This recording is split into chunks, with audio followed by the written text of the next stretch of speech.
Okay, we are live.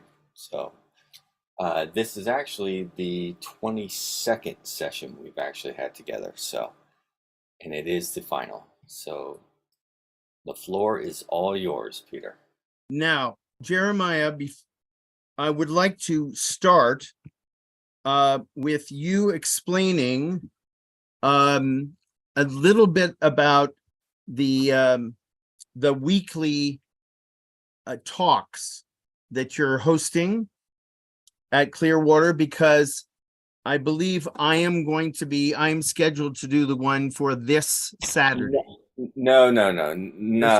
I actually I was able to get Mark Townsend to give a talk on biblical time prophecy. So, He got back to you. Yeah. Okay. Yeah. So All thank right. you so much. Okay, so I'm glad that we cleared that up beforehand.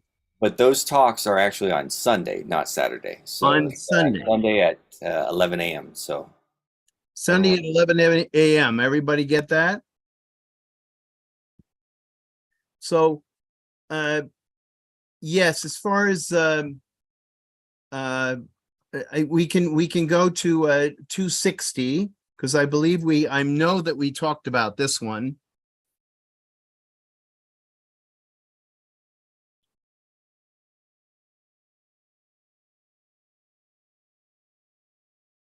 So, actually we did 261 too. I remember that. And I asked some of my scholar friends, what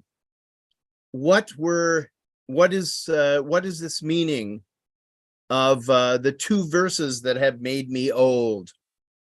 And what it was explained to me is that these two verses from the Quran, the 11th chapter, and the 12th and 113th verses about steadfastness, that the steadfastness of the manifestation is what Muhammad said has made me old, because the sufferings that they have to endure are beyond human imagining, and their sensitivity to those sufferings also is beyond our imagining. They have such compassion for us, and so many of their sufferings have to do with our suffering and the errors that we make, rather than the enemies of the faith. The manifestations are much more damaged, much more hurt by what the believers do that is contrary to the faith than anything that any enemy of the faith can do. And you think about it, this is something that's very true of human beings as well.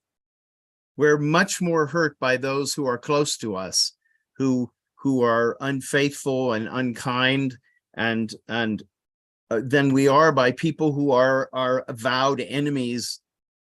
We have thick skins when it comes to the enemies, but the people who are close to us, we have thin skins. And so that's what that meaning of that verse was, or rather those two verses. We can go on to the next one.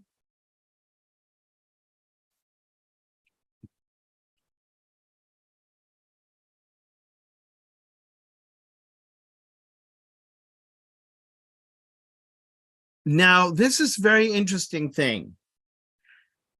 Baha'u'lláh makes the statement that the more severe the persecution that the enemies of the faith and the misguided believers, who are called hypocrites in the Quran, the more his fervor increased and the brighter burned the flame of his love. When we look at the writings of the Bab and the writings of Baha'u'lláh, and we look at how powerful they are, we find that the spiritual power in these writings intensifies over time. It's not only found, very often people think that the earlier statements of the manifestation are the most exciting because he just got started and he's just declaring, and people say there's such excitement about appearance of the message of God. But actually, it's the very opposite. That the more the severity of the persecution actually increases the intensity of the message, because it becomes increasingly important for humanity to understand. In order to understand, we have to have things reiterated with strength, with power. And so this is, but also you can see it in their lives. The degree to which the Bab was revealing verses from the very beginning of his declaration, but towards the very end of his life, shortly before his martyrdom in 1850, the outpouring from him was beyond calculation. There are a number of commentaries on the entire Quran that were completely lost. They were somehow either confiscated by the authorities and destroyed, or they may have been lost in being transported from one place to another. So that was also the case with Baha'u'llah. As you'll see, some of the most extraordinary writings of Baha'u'llah are those that were written later on in his life, when he was under attack, not only from government officials, but under attack from his own half-brother, Mirza Yahya, and Mirza Yahya's followers. And in addition, something that's not really talked about very much is the household of Baha'u'llah was like a Cold War. The two other wives of Baha'u'llah and their children were not at all happy with how things were working out, and they had connections with Mirza Yahya. And as soon as Baha'u'llah died, they basically went over to the other side and joined forces with the covenant breakers. And ultimately, everyone descended from those two families were declared covenant breakers. Very tragic outcome, considering how much love and care that Baha'u'llah gave to all of his children and to all three of his wives. So again, the intensity of his persecution was something that was a major factor in releasing this extraordinary revelation, which we know as the Kitáb-i-Íqán, and then of the tablets that were revealed after the Kitáb-i-Íqán. And then finally, the final work was the Epistle to the Son of the Wolf, which is an extraordinary compilation of passages from various writings of Baha'u'llah, and then new things that are found for the first time and only time in that volume. So let's go on to the next one.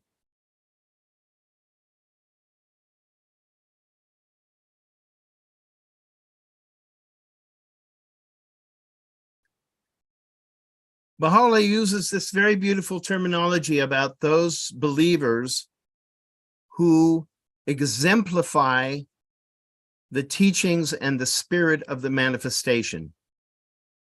And he talks with such love and such honor of the Babis who gave their lives for the faith of the Bab, and therefore for the faith of Baha'u'llah.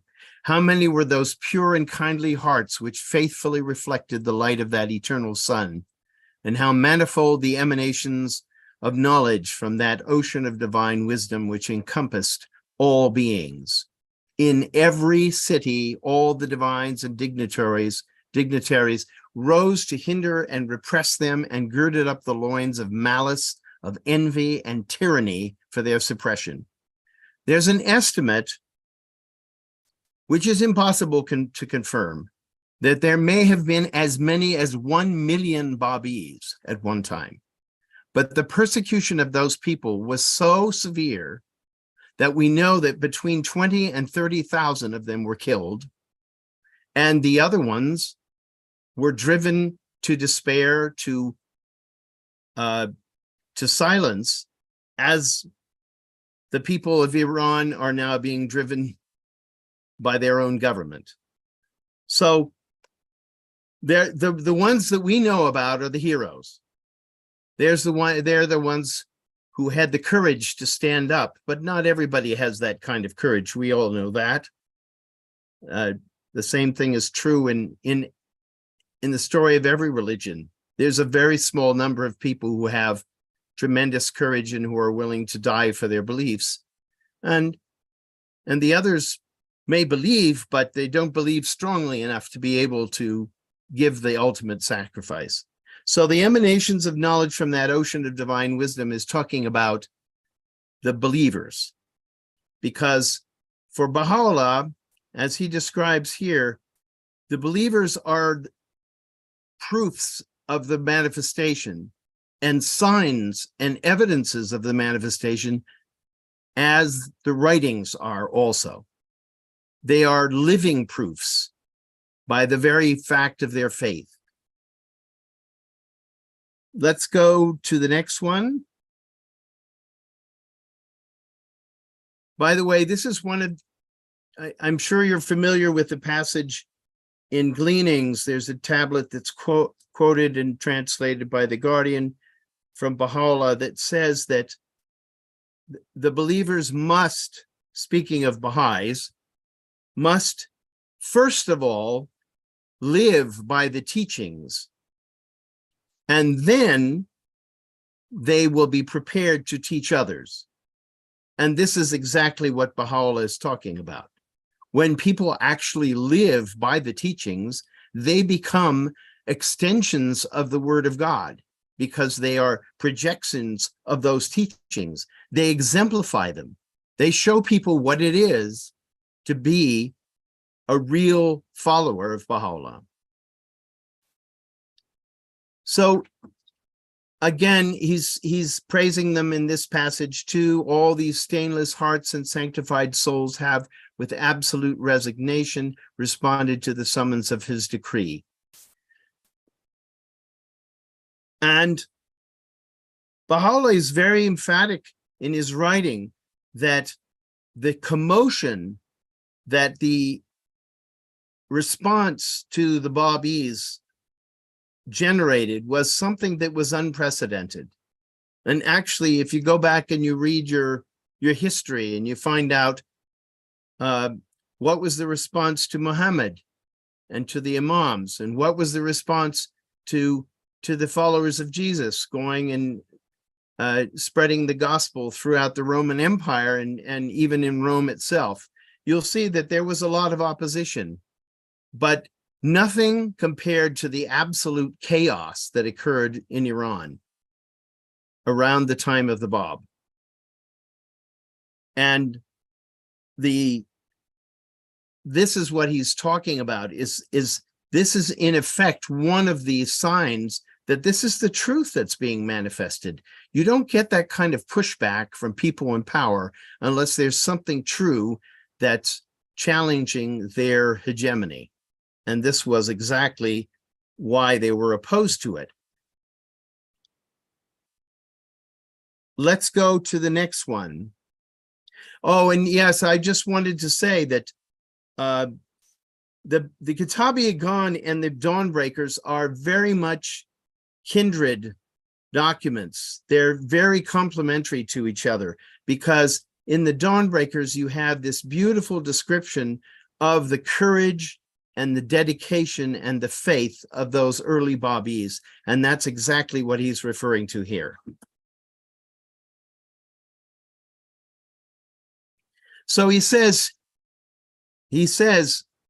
to this uncle of the Bab, "Do thou ponder these momentous happenings in thy heart, so that thou mayest apprehend the greatness of this revelation and perceive its stupendous glory."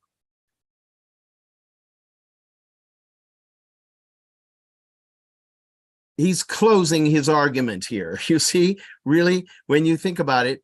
But here, when look at what he says, "Wert thou to ponder a while, thou wilt recognize that apart from all these established truths and above mentioned evidences, the repudiation, the cursing, and execration pronounced by the people of the earth are in themselves the mightiest proof and the surest testimony of the truth of these heroes of the field of resignation and detachment. So this is what he's saying. This is something we find the prophets saying over and over again. The opposition to those who teach the truth is in itself a proof that it is true. You don't engender that kind of opposition unless you're saying something that people know is true and do not want to accept. If it's inconsequential, if they know that it's not true, they don't even bother opposing it. Why would you bother it? It's not a threat. Something becomes a threat when it's true and you don't want it to be true. So then, in 266, at the top, which I can't see anymore, if you go just scroll a little bit, although we did not intend to make mention of the traditions of a bygone age yet because of our love for thee, we will cite a few which are applicable to our argument. Now, remember that everything that Baha'u'lláh said in the first part of the book was the conclusive proof. He said the conclusive proof of the manifestation of God are his writings. It's what he reveals. It's his teachings. It's the word of God. All of this is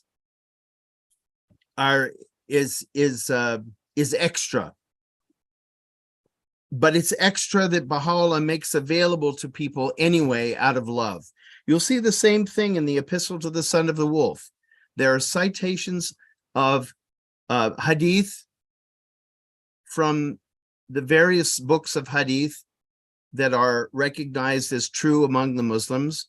And the hadith are about the high station of the city of Akka.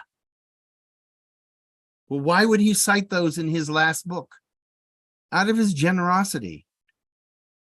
They aren't essential proofs of his manifestation, but they may help some souls to recognize that he is who he claims to be. So he says he's going to mention a few of these traditions. Let's look at what he's going to talk about here.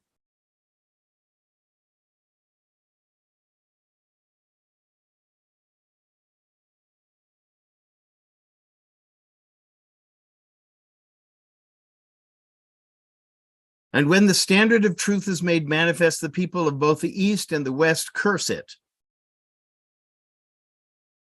Well, this is very interesting because this tradition is not only fulfilled in the sense of cursing, it's also fulfilled in the sense of ignoring. Because, after all, the greatest harm is not done by those who curse, because a response can come to a curse. But when they completely ignore you, then there's no way to go. And this is certainly borne out in the case of both the Babi and the Baha'i faiths. Because apart from having a few headlines for a short time, the Bab was completely ignored by the East and the West. Very small number of people ended up being convinced, thoroughly convinced and dedicated Babis. And as we know, in the West, there weren't any Babis at all, except perhaps Nicolas, the Frenchman who spent most of his life translating the writings of the Bab into French. But apart from him, probably nobody in the entire West. It actually took the teachers who had been summoned up by Baha'u'lláh and Abdu'l-Baha to raise up believers in the Bab in the West. So here he's talking about how it is evident that the reason for this behavior, that is the opposition, the hostility and for such behavior is none other than the annulment of those rules, customs, habits, and ceremonials to which they have been subjected. This is something that is a recurrent theme in the book, but it's really emphasized now because we're not only talking about the rules, customs, habits, and ceremonials that were actually revealed in the Quran. We're talking about the ones that developed over hundreds and hundreds of years. And this is true in the case of every religion. There's this development of, supplementary practices, and it's those that the people hold on to and refuse to change. Let's go to the next one.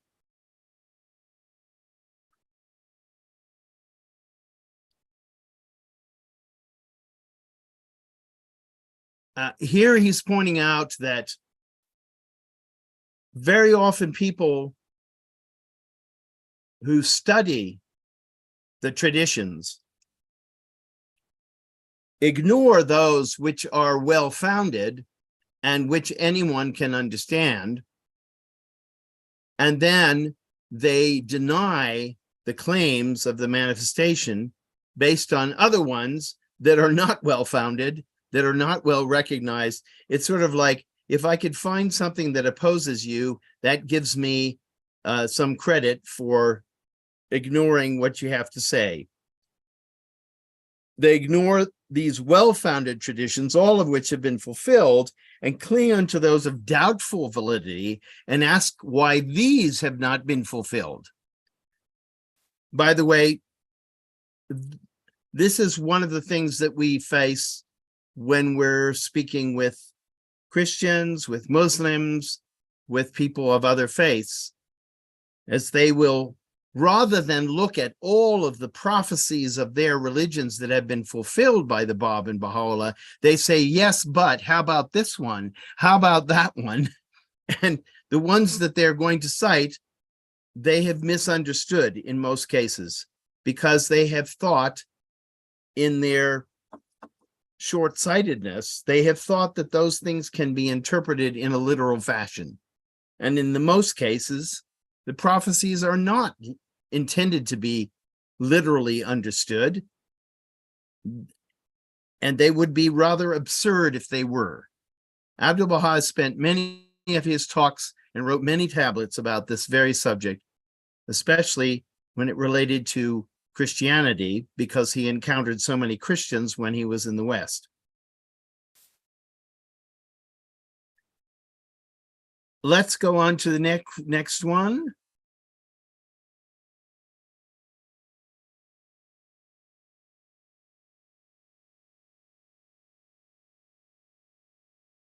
So I asked you some questions here about the prayer of Nudbi, Ziyarat, the Bahá'u'lláh, and of the Mahdi. All of these, you can find good answers in online, but I will just say very briefly, a Ziyarat is a tablet of honoring someone, and Baha'u'lláh and the Bab both revealed a number of tablets for principal, important followers, that are tablets of visitation, is what they're called. It's so that when you go to their grave, you have a beautiful thing to recite to honor them. And you can also do that, of course, in your home or in a house of worship. But the idea is to honor particular people with that sort of a blessing, is having a tablet in their name. And the Mahdi, in this case, is a Persian translation of a Arabic word, Mahdi, which is the promised one. It's a reference to the return of the 12th Imam, or in the case of, for the Sunni Muslims, it's simply the future savior, in a sense, for Islam, who is called the Mahdi.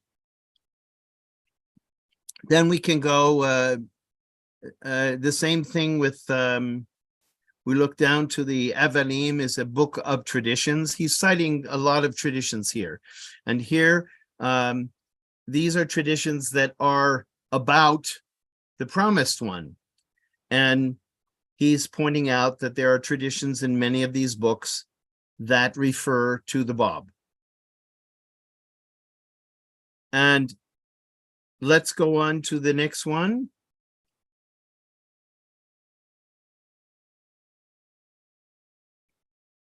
Here is another one. This is another tradition, and it's in a book called the Arba'in.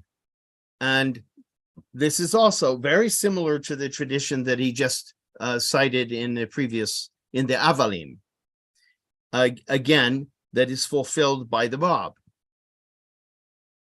Let's go to the next. Now, Bihur al-Anvar is very famous collection, huge, enormous collection of hadith. And so he's referring to these as being various sources of these prophecies. The Avalim, the Yanbu of Sadiq, Sadiq being the Imam Sadiq. And this is talking about, this is a particular phrase that undoubtedly you've heard of before and that may have perplexed you, but it's not so difficult. Knowledge is 20 and 7 letters. All that the prophets have revealed are 2 letters thereof. No man thus far hath known more than these 2 letters. But when the Qaim shall arise, he will cause the remaining 20 and 5 letters to be made manifest.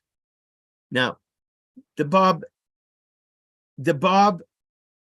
has talked about this, the fulfillment of this prophecy, and Baha'u'lláh is explaining that this is that from all the prophets from Adam until the seal, who is Muhammad, 2 of the letters of knowledge, meaning that the understanding of the divine mysteries and of the divine teachings, only 2 of them out of 27 were revealed to people, and that the Qaim is the one who will make known the remainder. And this speaks to the intensity of the revelation of the Bab. It also speaks to the age in which we live, because it's the Bab who is inaugurating the cycle of fulfillment, the cycle of the maturity of mankind. And this is such an extraordinary event in history that hasn't occurred before, and that Baha'u'lláh says it will last for at least 500,000 years. So we don't have any cycles to compare it to in all of human history. And so you could see that this expansion of knowledge, of divine knowledge, and not just of human knowledge, but of divine knowledge, is occurring in this age, in this cycle, because of the importance of this cycle, of the fact that it is the culmination of thousands and thousands of years of evolution. We're starting our maturity. I'm sure you've heard of this in many other cases, so you understand what the principle here. But let's keep going, because there's another side to this that's very important.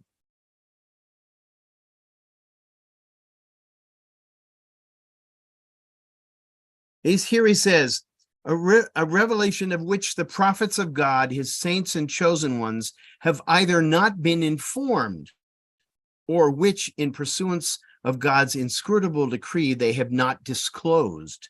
Such a revelation these mean and depraved people have sought to measure with their own deficient minds, their own deficient learning and understanding.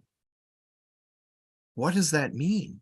It means that the bulk of the revelation that is released by the Bab, and then also by Baha'u'lláh, who is the promised one of the Bab, the one he calls him whom God shall make manifest, and whom he says, I am only not even fit to tie his shoelaces. this revelation is so vast and so fitting to this time that the prophets of God, his saints and chosen ones, have either never known about it or they have not been permitted to disclose it, not permitted to talk about it. And if we go back and we study the scriptures, we find references over and over and over. For example, from Jesus, where Jesus says, "There are many things that I cannot tell you now, but when he who is the Spirit of truth shall come, he will reveal all things." There are similar statements in the Quran. There are similar statements in the Old Testament that will indicate the extraordinary release of knowledge and of insight that now becomes available to humanity. Let's go to the next one.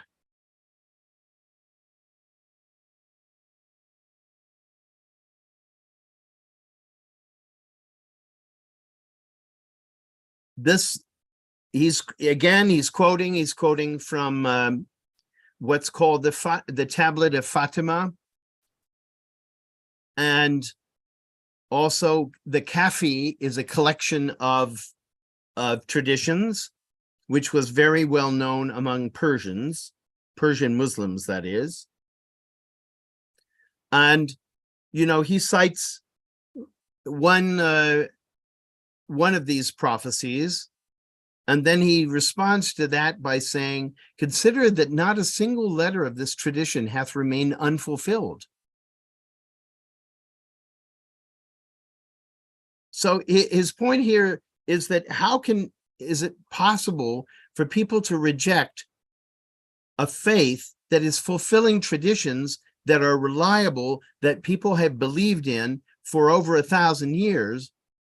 It's not rational or even sane to reject the fulfillment when the fulfillment is so clear and obvious. Let's go on.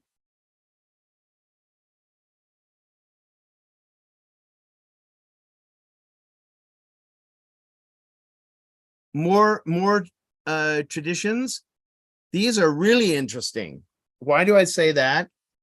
Because Baha'u'lláh is for the first time giving an intimation that he may be the promised one of the Bab.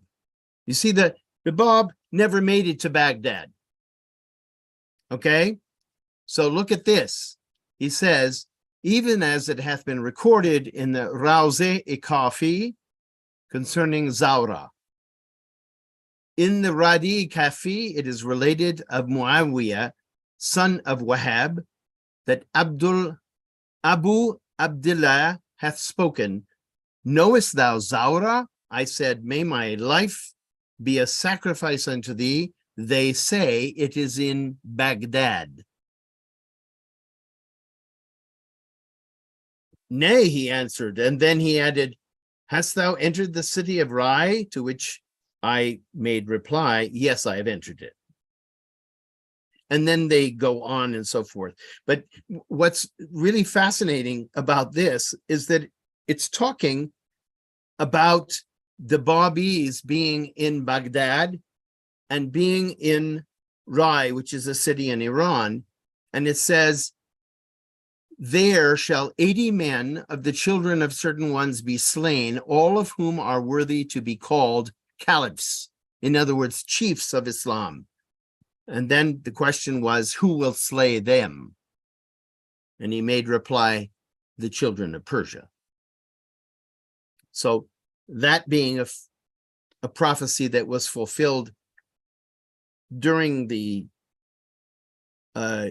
ministry of the Bab, where Babis in Iraq as well as in Iran were killed for their faith. Let's go on.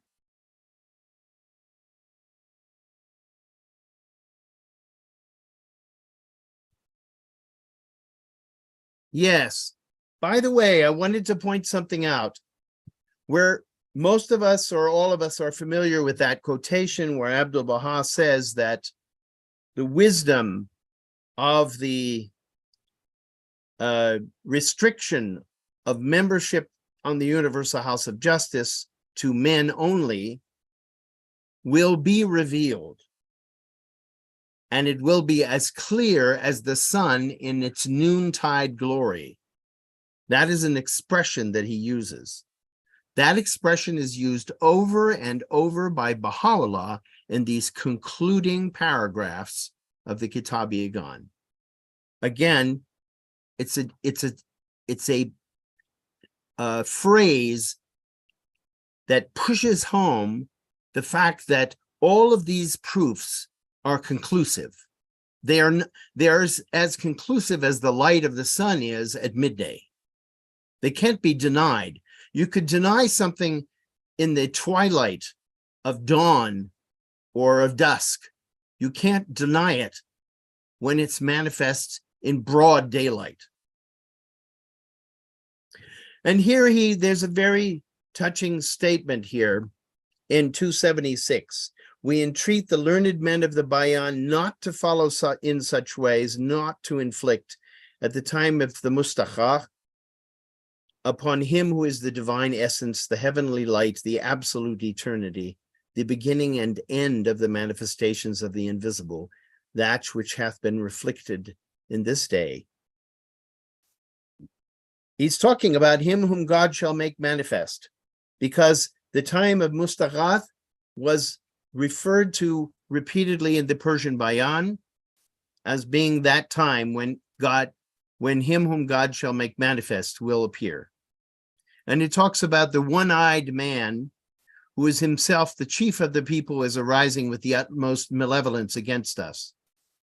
That is a reference to Mirza Abdul Akbar Karim, and who was the chief of the Sheikhis after Sayyid Qasim died.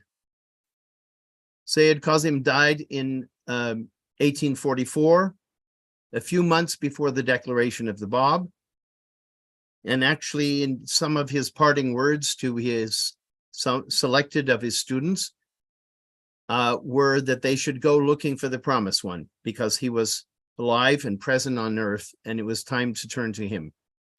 So the person who took over the Sheikhi community and led it for many years thereafter was this gentleman who is referred to here, and also referred to in the Kitáb-i-Aqdás, and also referred to in a tablet that Baha'u'lláh revealed specifically for him, or about him rather. In the Kitáb-i-Aqdás, in the Kitáb-i-Íqán, you will remember the passage where he talks about those sciences that have no meaning, have no rational or objective value, that are just vain imaginings. And he talks about how the writings of this man are preoccupied with those sort of things rather than being of any use to anybody. We foresee that in every city people will arise to suppress the blessed beauty. Who is the blessed beauty? Jamal-i Mubarak. It's Baha'u'lláh. He's talking about himself. That the companions of that Lord of being and ultimate desire of all men will flee from the face of the oppressor and seek refuge from him in the wilderness, whilst others will resign themselves and with absolute detachment will sacrifice their lives in his path. And that is what happened, because the people of Iran in every city rose up against the Baha'is and sought to exterminate them, and that's still going on. And we know that because we receive news from time to time about this group or that group of Baha'is who've been deprived of all their property, who've been put into jail under trumped up charges, and who disappear and are never heard from again. This is going on. in our time, and who knows when it will end. Let's go on. But I just wanted to point out that here in the conclusion of the Kitáb-i-Íqán, Baha'u'lláh is actually pointing to himself, but he does it in a very mild manner. He doesn't do it in such a way that you would actually notice unless you were paying very close attention. Well, the uncle of the Bab did pay close attention, and he became one of the first followers of Baha'u'lláh. So his acceptance of the Bab as a manifestation was followed very soon after by his acceptance of Baha'u'lláh as him whom God shall make manifest. We know that because the Kitáb-i-Íqán is dated by Baha'u'lláh in the text for 1862, and it was 1863 that Baha'u'lláh made his first declaration.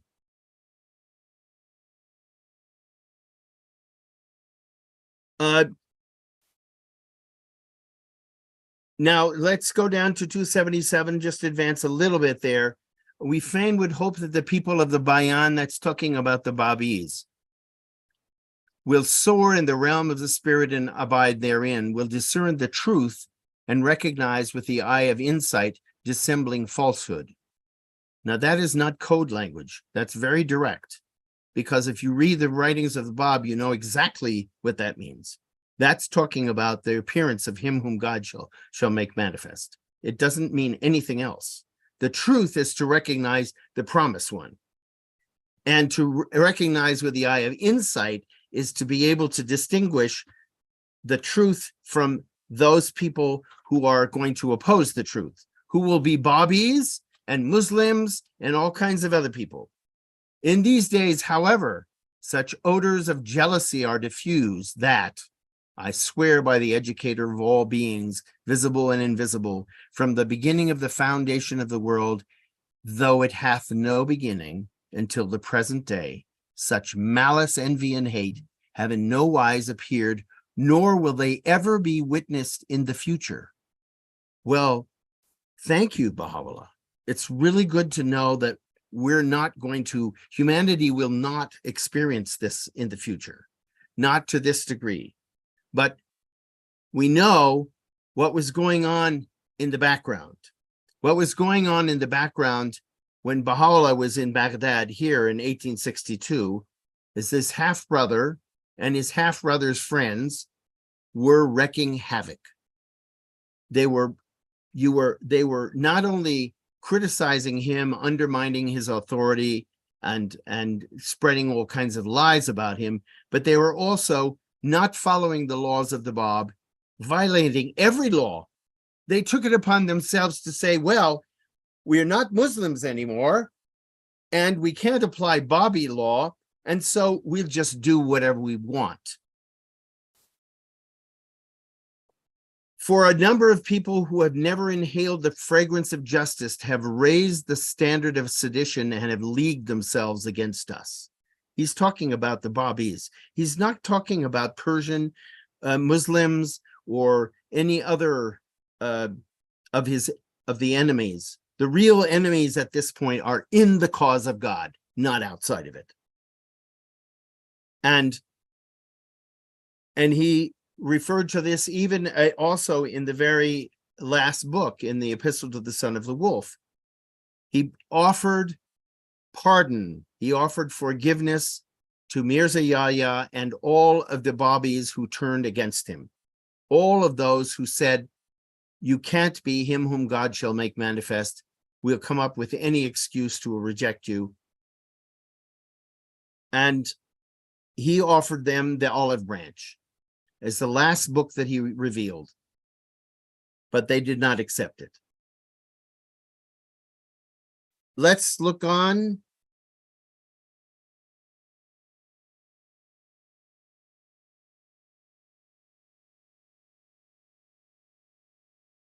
Here he's talking about why he went to Sulaymaniyah, why he went to Kurdistan. In the early days of our arrival in this land, when we discerned the signs of impending events, we decided, ere they happened, to retire.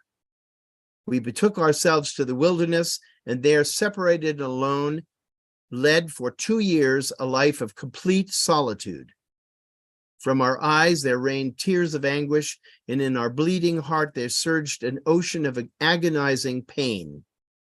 Many a night we had no food for sustenance, and many a day our body found no rest. By him who hath my being between his hands, notwithstanding these showers of afflictions and unceasing calamities, our soul was wrapped in blissful joy, and our whole being evinced an ineffable gladness. For in our solitude, we were unaware of the harm or benefit, the health or ailment of any soul. Alone, we communed with our spirit, oblivious of the world and all that is therein.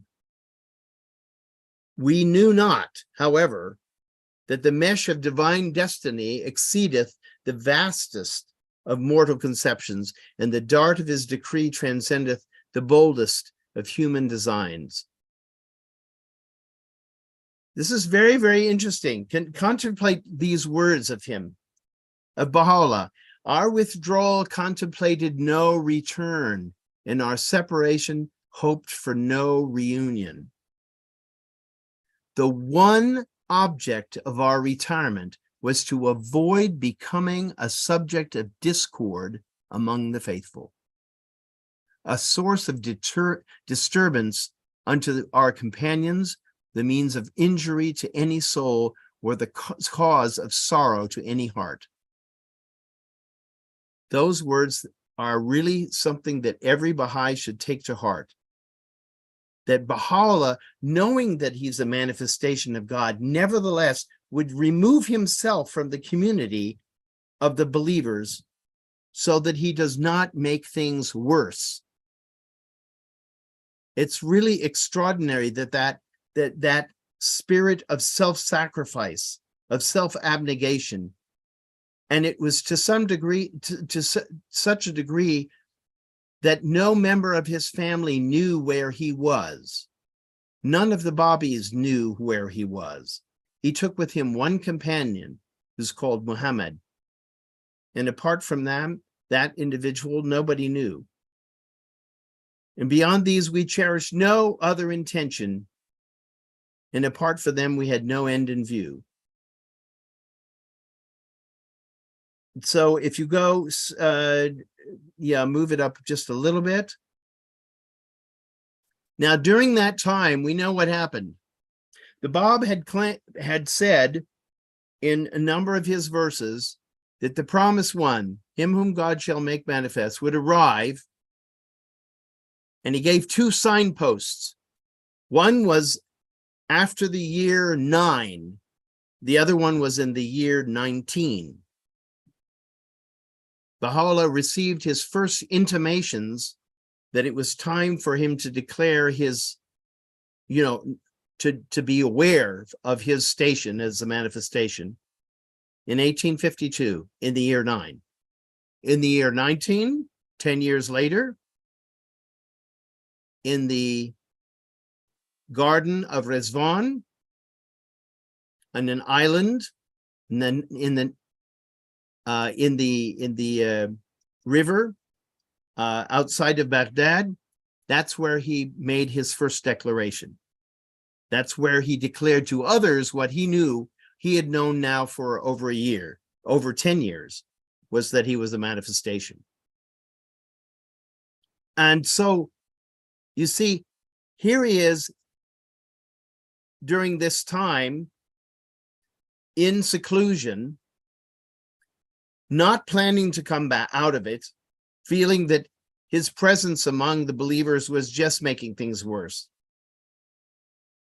And yet, he says, we cherish no other intention, that is, no intention of returning, and no intention of in any way exacerbating the conflict.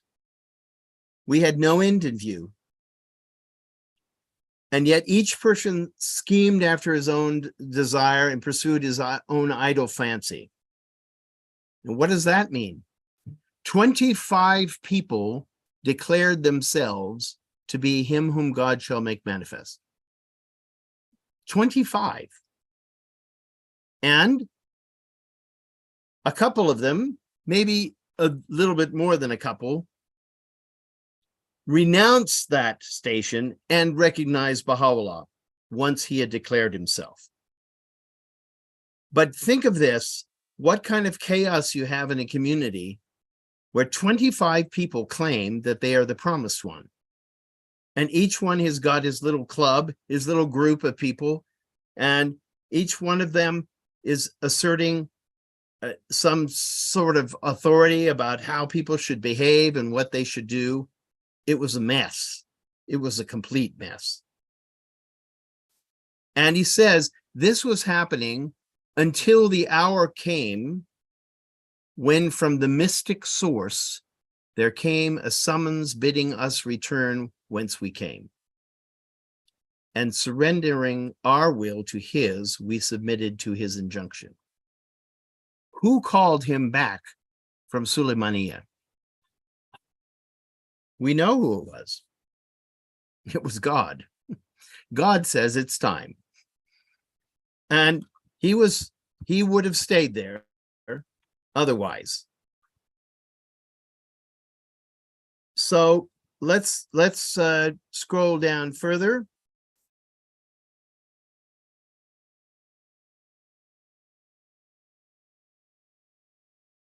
And here he's describing the scene.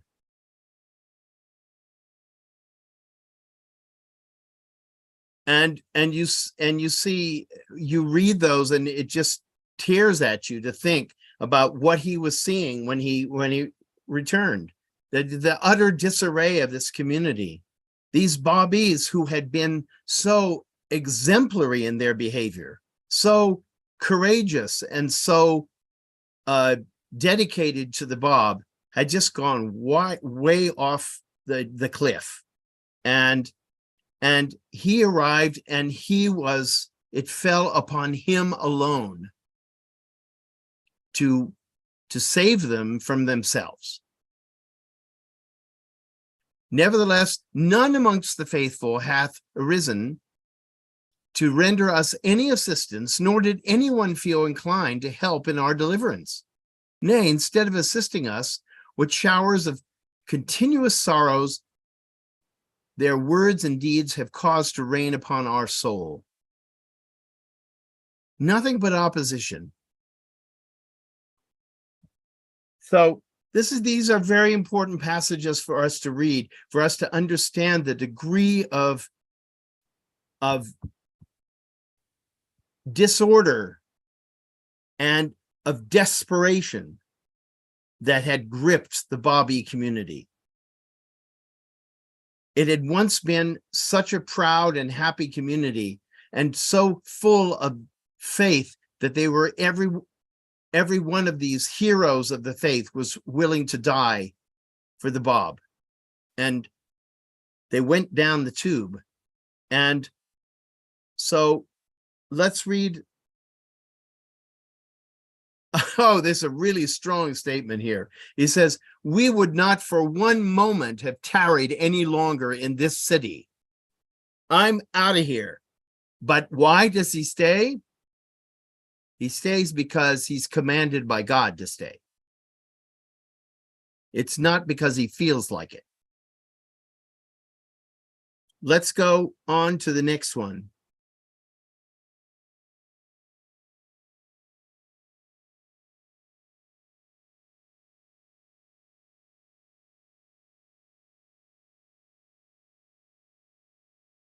Notwithstanding all these consummate verses, these unmistakable allusions, which have been revealed in the most mighty revelation, and here he's talking about the revelation of the Bab, the trust of God amongst men, and despite these evident traditions, each more manifest than the most explicit utterance, the people have ignored and repudiated their truth, and have held fast to the letter of certain traditions which, according to their understanding, they have found inconsistent with their expectations, and the meaning of which they have failed to grasp. Remember that the ones who failed to do this at this point are not just Muslims. They're not just the followers of previous prophets. They're the followers of the Bab. Many of those followers of the Bab have failed to understand their responsibility and that they must adhere to the teachings of the Bayan until such time as him whom God shall make manifest is manifest and will take them to the next stage in their evolution. So many of them, as we've described before, were simply jettisoning, throwing out all respect for religious traditions and religious beliefs. And they were becoming, instead of the exemplars of faith, they were becoming the exemplars of disorder. Let's look to the next.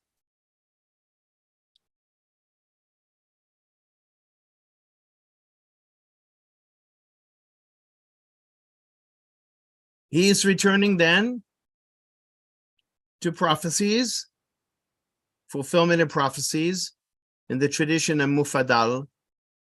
Let's look further.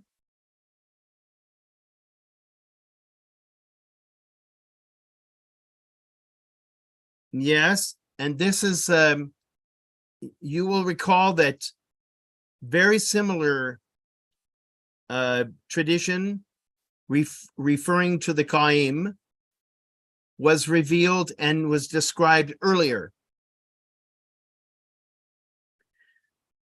So Baha'u'lláh repeats verses sometimes because they're transitions to a subject that is very important for people to look at.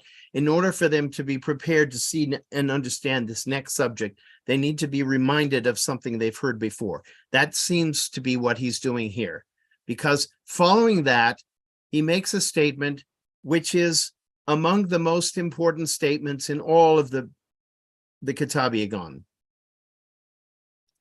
He is quoting here a passage from the 3rd surah, and it's the 7th verse of the Quran. He says, "It is evident unto thee that the birds of heaven and doves of eternity," that means the manifestations of God, "speak a twofold language. One language, the outward language, is devoid of illusions, is unconcealed and unveiled, that it may be a guiding lamp and a beckoning light whereby wayfarers may attain the heights of holiness and seekers may advance into the realm of eternal reunion. Such are the unveiled traditions and the evident verses already mentioned.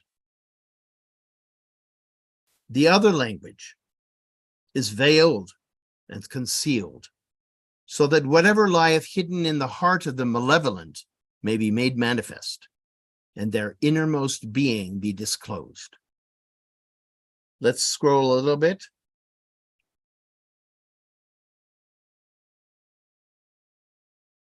"Thus hath Sadiq, the son of Muhammad, spoken. God verily will test them and sift them. This is the divine standard. This is the touchstone of God, wherewith he proveth his servants. None apprehendeth the meaning of these utterances except them whose hearts are assured, whose souls have found favor with God, and whose minds are detached from all else but him. In such utterances, the literal meaning, as generally understood by the people, is not what hath been intended." And then he quotes another verse, talking about the infinite range of meanings of the word of God. "Every knowledge hath 70 meanings, of which one only is known amongst the people. And when the Qaim shall arise, he shall reveal unto men all that which remaineth."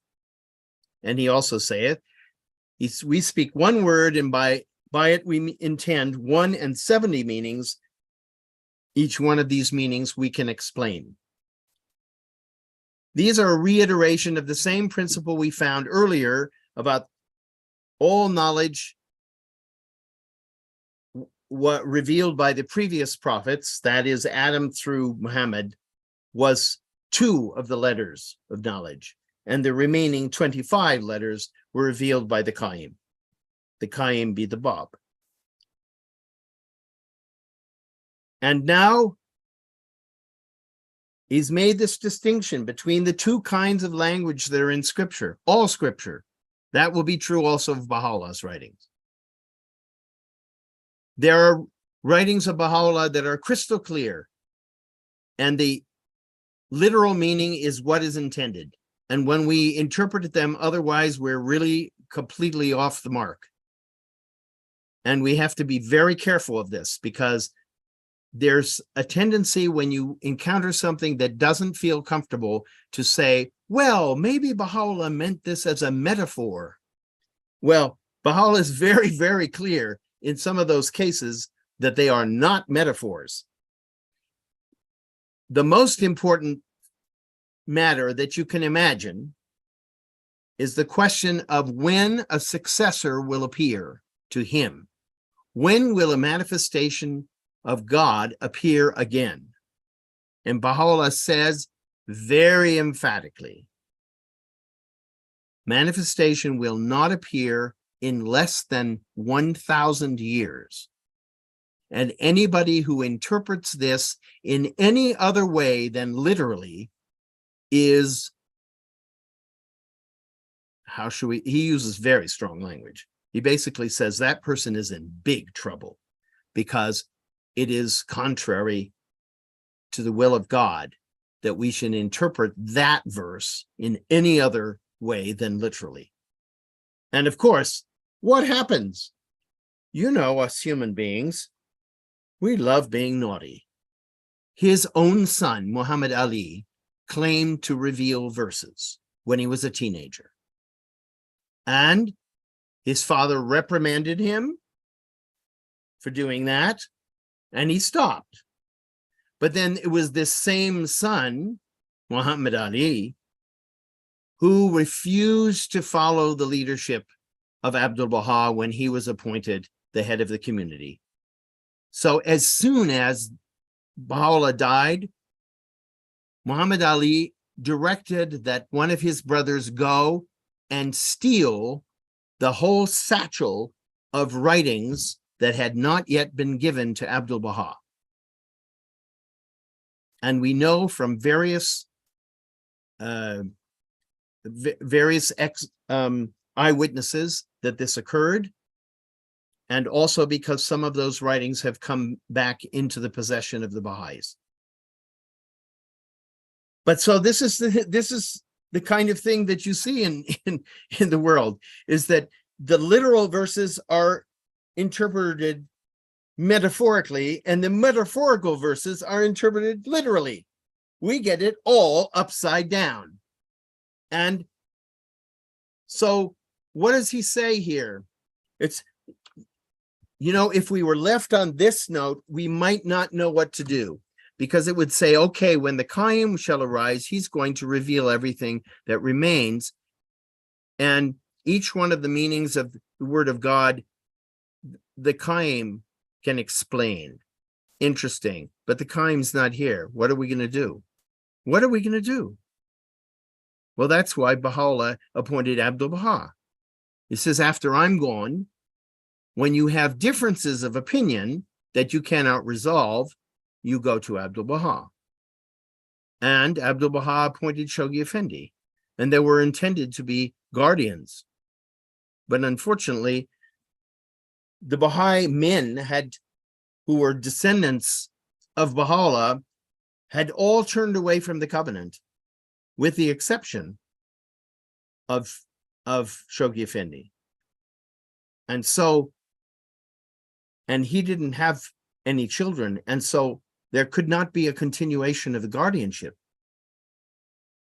But this is a tragedy when you think about it. It's a tragedy because we were meant to have someone who would explain these verses that are metaphorical so that we would understand their true meaning. But it's not such a disaster because we have the writings of Baha'u'llah, Abdul-Baha, and Shoghi Effendi. And so many of the symbolic verses of the scriptures are explained in those writings. There's a vast literature of commentary that came from the people who knew the meaning. And by studying their interpretations, we can come to reasonable understanding of other verses that also have such symbolic meanings. But here, let's go on to the next paragraph, because Baha'u'lláh talks about how important this principle is.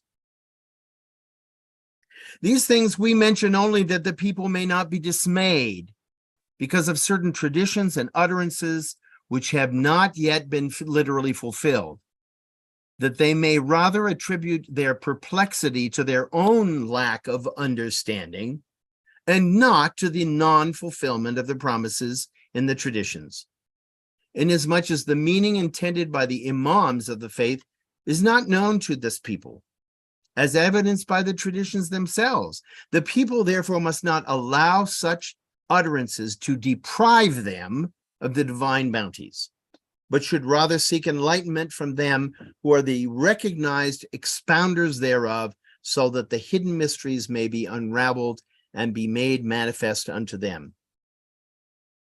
And immediately afterwards, he's going to tell us what he means by the recognized expounders. So let's go on to that next. And remember that this is such an important paragraph because this is immediately preceding the end of the Kitáb-i-Íqán. The very last thing he's leaving us with is this understanding that going forward, if we are to understand the metaphorical verses, the mysterious verses, the verses that do not have a clear literal meaning, if we're to understand them, we must seek guidance from those who are spiritually inspired, who have the gift to be able to explain what they actually mean, and not go off into la-la land inventing our own answers. That kind of going off into la-la land is exactly why we've ended up where we are, where there are a few million Baha'is and 8 billion population of the world. We are such a tiny drop in the ocean, and it shouldn't be that way. Baha'u'lláh said in one of his tablets, he said that if the Baha'is of his time had arisen to proclaim the faith as he wished them to, that most of humanity would have embraced the faith. So it's our responsibility. It's not his. He did his job. He revealed these writings, and he's giving us plenty of spiritual power. Whenever we need it, it's there. But we have to take up the challenge. We perceive none, however, amongst the people of the earth who sincerely yearning for the truth seeketh the guidance of the divine manifestations concerning the abstruse matters of his faith. Yeah, that's pretty much the story nowadays, not just in 1862, but here in 2023. All are dwellers in the land of oblivion, and all are followers of the people of wickedness and rebellion. Just telling it like it is. God will verily do unto them that which they themselves are doing, and will forget them even as they have ignored his presence in his day.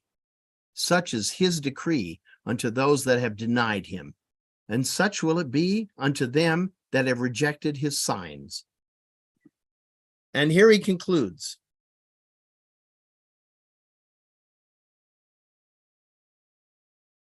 We conclude our argument with his words, exalted is he.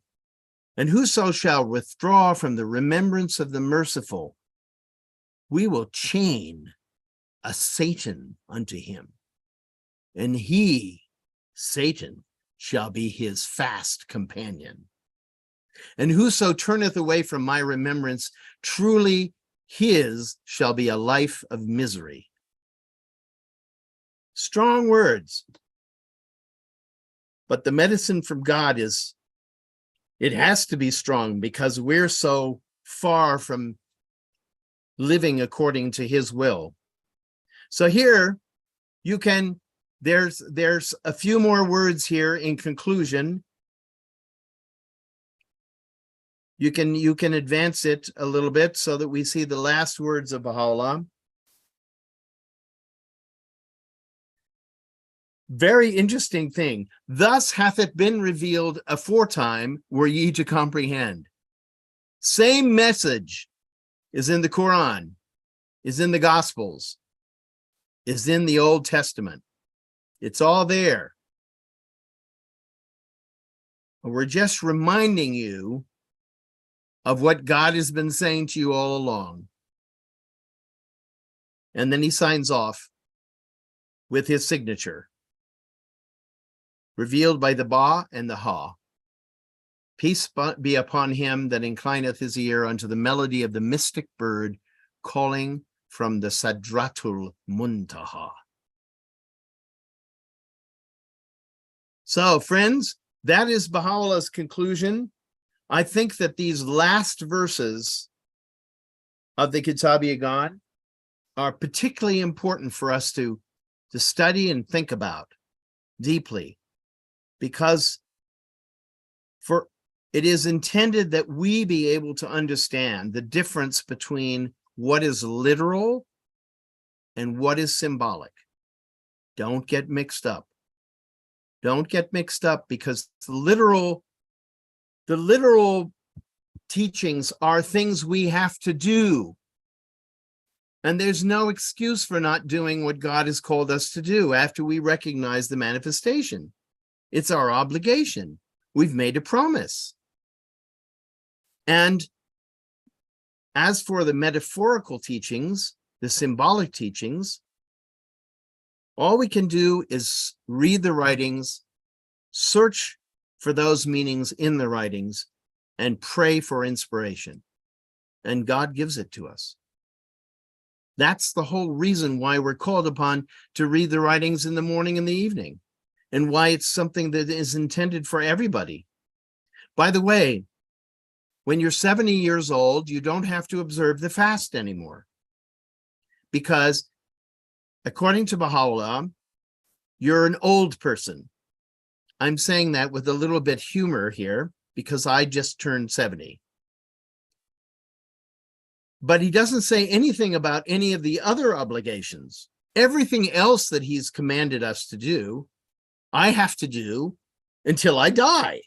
So I have to teach the faith. I have to say my obligatory prayers. I have to read the writings morning and evening.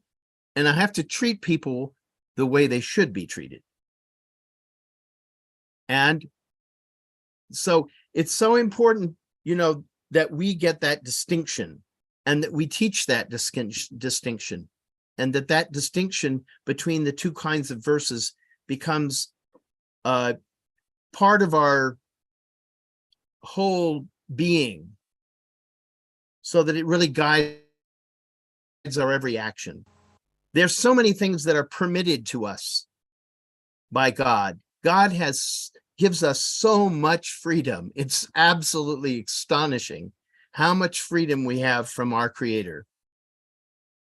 And we tend to think that the few things that he asks us to do in a particular way, or not to do in a particular way, that these are unreasonable restrictions on our freedom.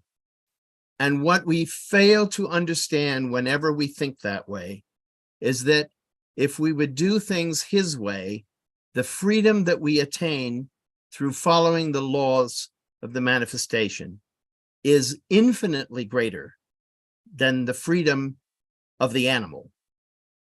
The freedom of the animal nature to eat whatever you want and do whatever you want. And so I should have allowed much more time for people to say whatever they want to say, but you all have my email. You can communicate with me that way. And in any case, my attempt here in this class is simply to assist other people to understand perhaps a few new things that they didn't discern earlier in this book that Baha'is will be studying for at least 1,000 years. You know, in one of his tablets, Abdu'l-Baha said, the next manifestation might not arrive in 1,000 years. He might not arrive for 20,000 years or 30,000 years. And so I think it was so beautiful that he used those numbers, because we should understand that a manifestation whose revelation is overshadowing the next 500,000 years is going to be very carefully paid attention to for a long, long time to come. There is no limit to that influence. And these writings, in particular this one, the Guardian said that this is the primary doctrinal work of Baha'u'lláh. It's extraordinary that we have that opportunity to study it. And undoubtedly, the next time you read it, you'll see things that we didn't talk about. You'll see things maybe that we didn't even dream were there, because that happens. It happens very often. Is the book in itself has this effect of opening our spirits to truth, because that's what's happening, is that our souls are responding to this word, and then they're opening up and they're realizing things, they're seeing things. So I'm going to stop talking and ask you to say whatever you'd like to say. And I will, and Jeremiah, if you will recognize hands. You know, whoever has something to say, just go ahead, unmute yourselves, and, you know, leave a comment, ask a question. This is the time for it. Okay, watch out. Here they come. I think Peter's raised his hand, so go ahead, Peter. Yeah, I'd like to thank you very much, Peter. It's been such an enlightening time for me. I get an understanding and the depth of the Kitáb-i-Íqán. I've read it a few times myself, but this is the first time I've been in a session going through it from week to week, and it's been just mind-opening for me, you know. I thank you very much. Thank you, Peter. For me too. Sharon, if you don't mind, I'm just going to make one comment. You know, I've been trying to figure out where that quote was in regards to the 2 letters and then 20 and 5. And I found it in this talk today. So thank you, Peter. That's what I want to say. So I'm sure I could have found it sooner, but it came to me here in this moment. And so now I won't ever forget where I can find it. So I appreciate it. And you see, Baha'u'lláh put it at the end of the book because it's really important.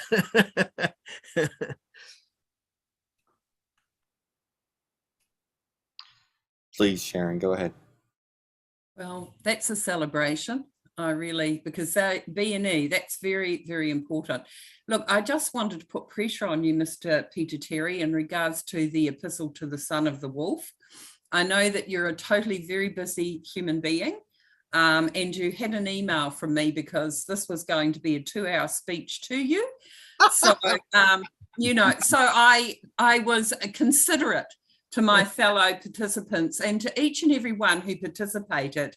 I am truly grateful for your kindness and for your allowance of me to be very wordy at times. And I recognize that, and I thank you for it.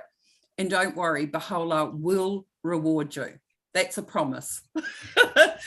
And look, just the fact that one of the things that we are very short of today, given how busy we all are, is actually the vital importance to see this faith through our own eyes with absolute devotion and dedication to the word itself, other than our institutions, which collectively guide us. You know, I mean, the institution isn't here when you're on the street and there's something happening and you go like, oh my God, what can I do? But when you deepen in the writings and you're firm in the covenant, the fear of being like an early Barbie and being full of the love of the Barb, and then all of a sudden 25 people appear and you're going, oh my God. You know, we have severe tests as Baha'is today, but the more we deepen in the word of God, the safer we are, you know. And I cannot say how grateful I am, because in my early years, we had beautiful teachers. We ate the word of God. It was manna from heaven. There was nothing else. There was, you know, no design or anything else, but we were force fed. And I now, at this stage of my life, and not only it took me so long to digest the quantity of it, but I'm at a stage in my life where actually both rationally and spiritually, it's very informing. So there are no words to thank someone whose service to this faith is about the word of God among a myriad of other things. So thank you so much to the most generous Clearwater Baha'is in their assembly and their initiatives, and their open, invitation to people of all variations. So to Jeremiah Adams, thank you so much, because I'm not trying to embarrass you, but a technician behind the scenes is always never celebrated. And my husband was a musician, and I know about setting up and a little bit about those things. So I just really want to thank you for your utter kindness and for the work you do that no one sees behind stage. And thank you all so very, very much. I hope I didn't embarrass you, Jeremiah, but really, for years, I've seen the backstage workers and I'm over it. So thank you very much. Mm. That's me. Oh, good. I did it within 2 hours. You only took 10 minutes. Well, I want to say the same thing, is that I am what's usually called a Luddite. In other words, I sort of live a century behind us, right? Maybe more than a century at this point. I think I'm stuck in the 19th century. And so I love the music of the 19th century and the manifestations of the 19th century and all sorts of things of the 19th century. And consequently, all of this stuff, I first became, introduced to the internet and programming when I was about 17 years old. It was called Fortran. And I haven't really made very much progress since then. And I really admire and praise people who are keeping up with this. It's going at an unbelievable fast rate, and it's totally transforming the way humans do things. And as long as we control it so that it actually serves humanity, it's going to be good. It's all going to be good. And it's bringing us together.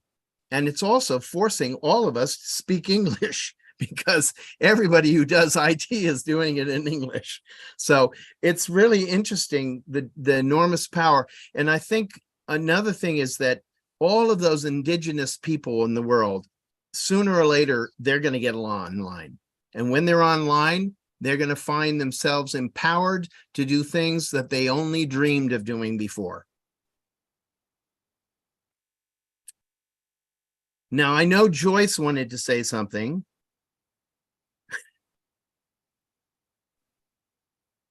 Well, I told Peter a long time ago that I felt like I was a kindergartner who wanted to know about space, and I stumbled into a high school astronomy class. So I feel like now maybe I'm up to maybe first or second grade instead of kindergarten. And I appreciate, yes, Jeremiah's herding cats and everybody here who has either contributed verbally or just contributed by your presence, because your presence alone brings a spirit to these groups. And that's really important, because we all know that the reality is spiritual. So thank you to everybody who is connected spiritually. And I too appreciate being able to go in depth into the books as we used to do when I first became a Baha'i. There's a time and a place for the kind of studying that's happening now. It's been put together. We need to use it, but we also need to have these kinds of opportunities. So thank you. I really appreciate being here.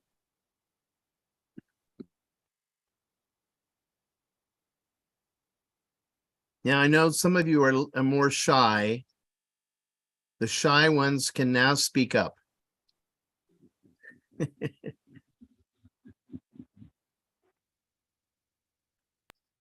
Come on, Lucinda. I know you're itching to say something.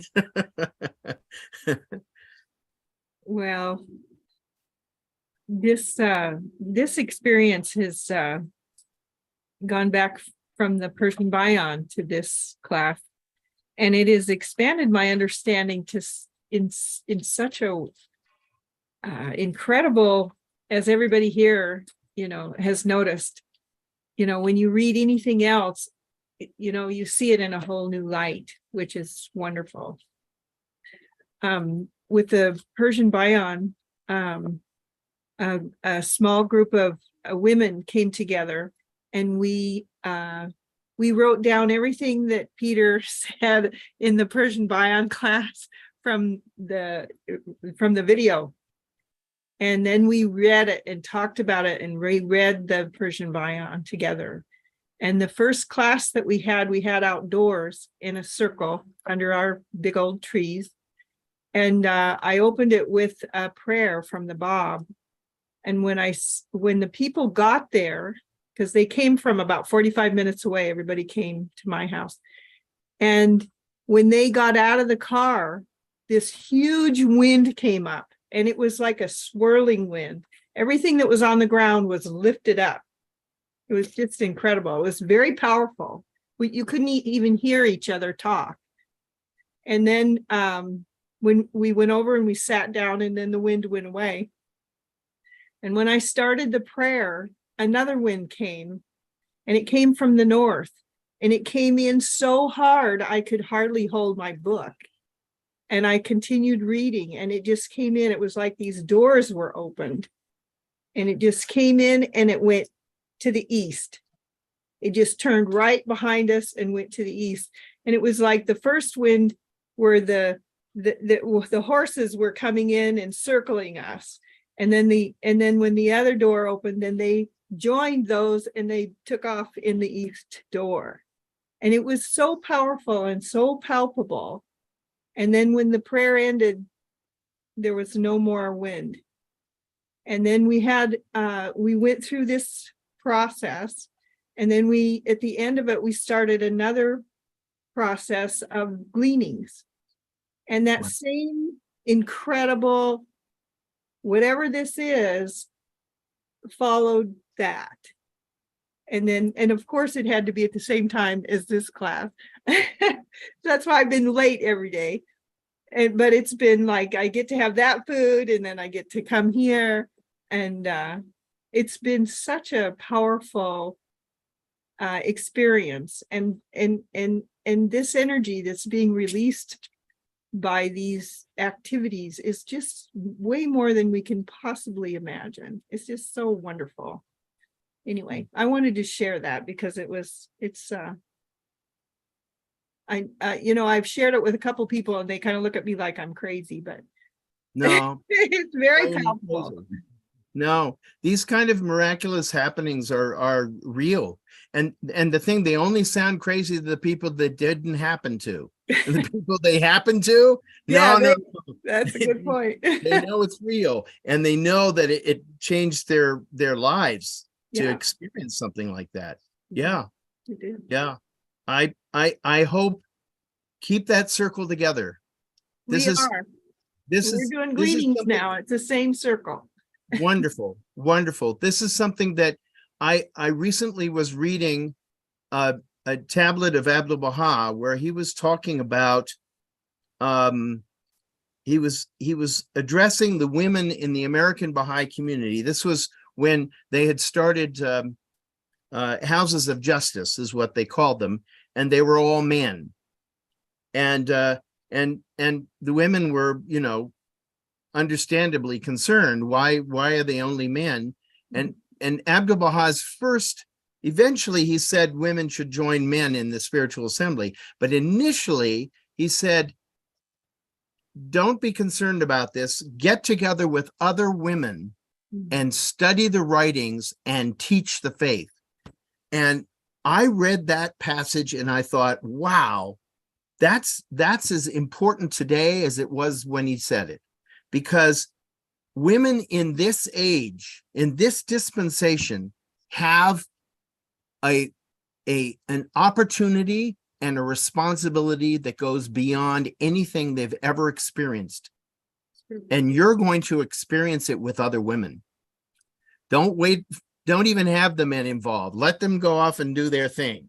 We've always been going off and doing our thing anyway. So, so it's time for you to go off and do your thing, because it's that I have nothing but women in my family. So I speak with some experience of this. You know, when the women get together, there's power.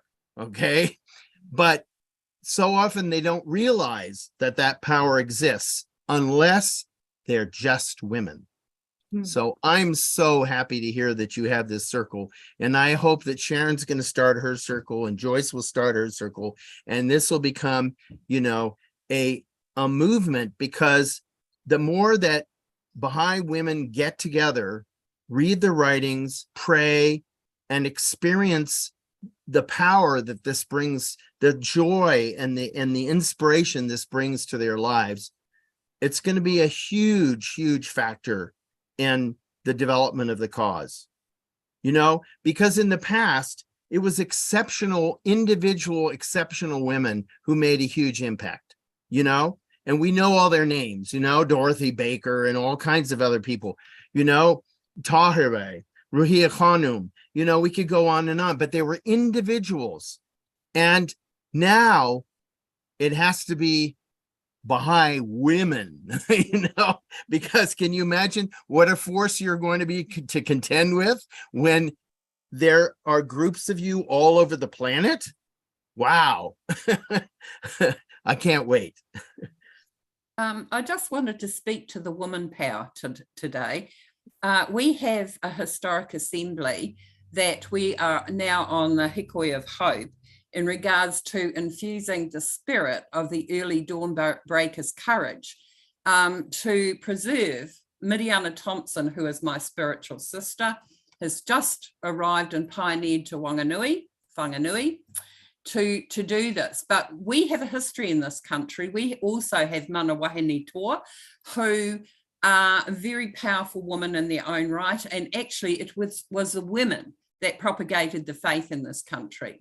Not grey-haired ladies, they'd be most upset if we called them that, but they were Mana Wahine Toa, they were spiritual warriors, and they were the ones that the word of God was their gasoline and their everything. And today I just want to pay tribute and thanks to them, and also to your pioneers, Mother and Father Dunn, who actually went to Australasia, and I am a product of that amazing, courageous legacy.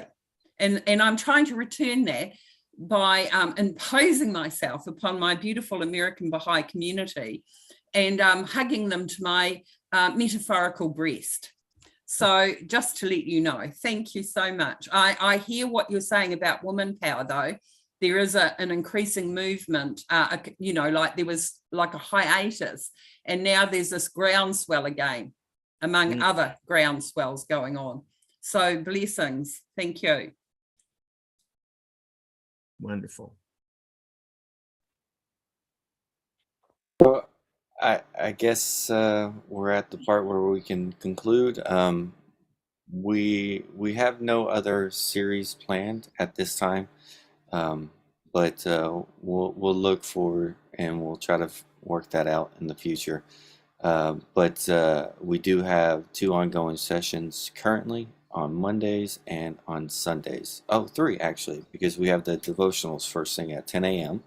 and then we do the adult learning session right after that. So Mondays and Sundays we do have programs happening. So I encourage everyone to continue to watch for those and just look out for the emails. And I again thank you all for joining, and I look forward to seeing you all. Yeah, Jeremiah, I just wanted to say just a word that I would love to see you all again for a study of the Epistle to the Son of the Wolf, but it will have to be in the fall, because this summer I'm not going to sleep. Jeremiah knows I'm going to be running a whole bunch of programs here at the Firm Foundation Academy in California, and all of them are going to be live streamed, and you'll be hearing about them. And I'll be doing a lot of the presenting along with a number of other people, but I won't even have time to read the Epistle to the Son of the Wolf, let alone help other people to understand it. But there's the fall, and in the meantime, we'll invite you to what we're doing in the summer. What is the Firm Foundation? It's a school up here in the Sierra Nevada mountains of California. And the same person who's making all of these broadcasts possible purchased the property up here. We've been running a school, and we had to stop for a while, and we're going to resume in June for the balance of this year and see how it goes. So, like I said, our programs will be live streamed thanks to Jeremiah Adams. Very good. And we'll send emailers and things like that. So just keep a close eye on your emails for this spring, late spring, early summer, and fall. It's going to be busy. Thank you all. Busy. Aloha, Aloha, everybody. everyone. Bye.